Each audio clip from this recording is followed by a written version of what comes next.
نشوف هنا البيت ده مهجور ازاي. هي واخدة شقة وعايزة تظبطها عشان تعيش فيها.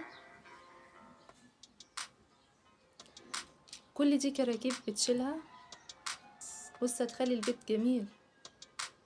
هتشوف الفرق دلوقتي بين المنظر اللي احنا شفناه وبين النتيجة النهائية.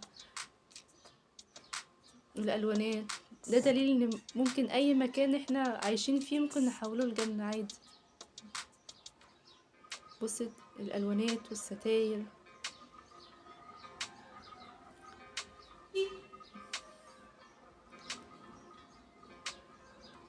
والنظام والترتيب.